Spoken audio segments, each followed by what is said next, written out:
Chapter 25. Then Bildad the Shuhite replied, Dominion and awe belong to God. He establishes order in the heights of heaven. Can his forces be numbered? Upon whom does his light not rise? How then can a man be righteous before God? How can one born of woman be pure? If even the moon is not bright and the stars are not pure in his eyes, how much less man, who is but a maggot, a son of man, who is only a worm? Chapter 26. Then Job replied, How you have helped the powerless, how you have saved the arm that is feeble. What advice you have offered to one without wisdom, and what great insight you have displayed. Who has helped you utter these words, and whose spirit spoke from your mouth? The dead are in deep anguish, as beneath the waters and all that live in them. Death is naked before God. Destruction lies uncovered. He spreads out the northern skies over empty space. He suspends the earth over nothing. He wraps up the waters in his clouds, yet the clouds do not burst under their weight. He covers the face of the full moon, spreading his clouds over it. He marks out the horizon on the face of the waters for a boundary between light and darkness. The pillars of the heavens quake, aghast at his rebuke.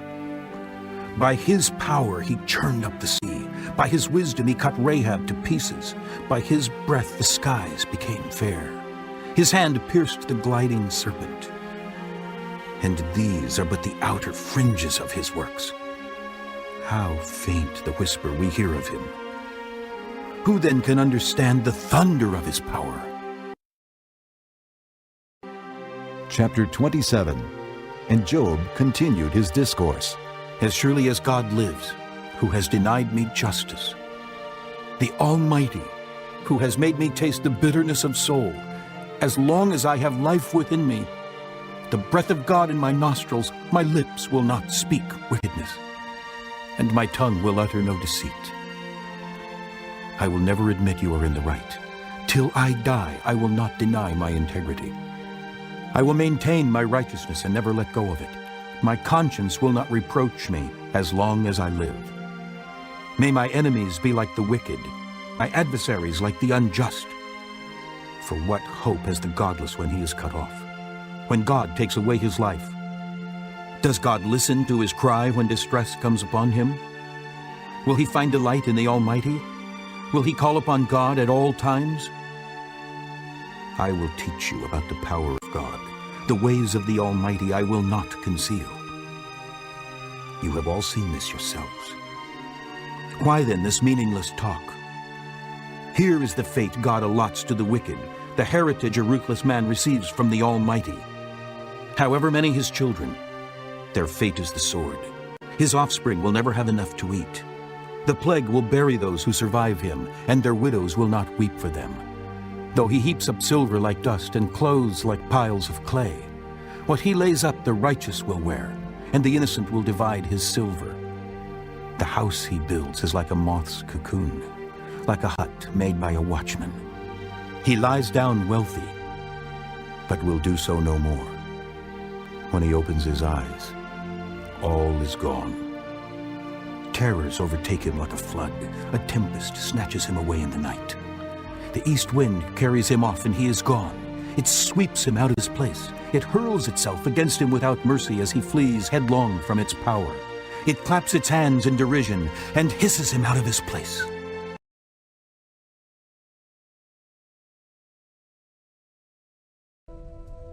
Chapter 12. It was about this time that King Herod arrested some who belonged to the church, intending to persecute them. He had James, the brother of John, put to death with the sword. When he saw that this pleased the Jews, he proceeded to seize Peter also. This happened during the Feast of Unleavened Bread.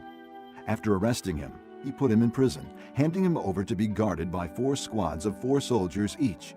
Herod intended to bring him out for public trial after the Passover. So Peter was kept in prison, but the church was earnestly praying to God for him. The night before Herod was to bring him to trial, Peter was sleeping between 2 soldiers, bound with 2 chains, and sentries stood guard at the entrance. Suddenly an angel of the Lord appeared, and a light shone in the cell. "Quick, get up," He said, and the chains fell off Peter's wrists. Then the angel said to him, "Put on your clothes and sandals. and Peter did so. Wrap your cloak around you and follow me." The angel told him. Peter followed him out of the prison, but he had no idea that what the angel was doing was really happening. He thought he was seeing a vision. They passed the first and second guards and came to the iron gate leading to the city. It opened for them by itself, and they went through it. When they had walked the length of one street, suddenly the angel left him.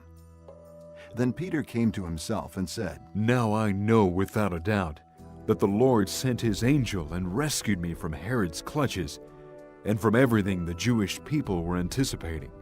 When this had dawned on him, he went to the house of Mary, the mother of John, also called Mark, where many people had gathered and were praying.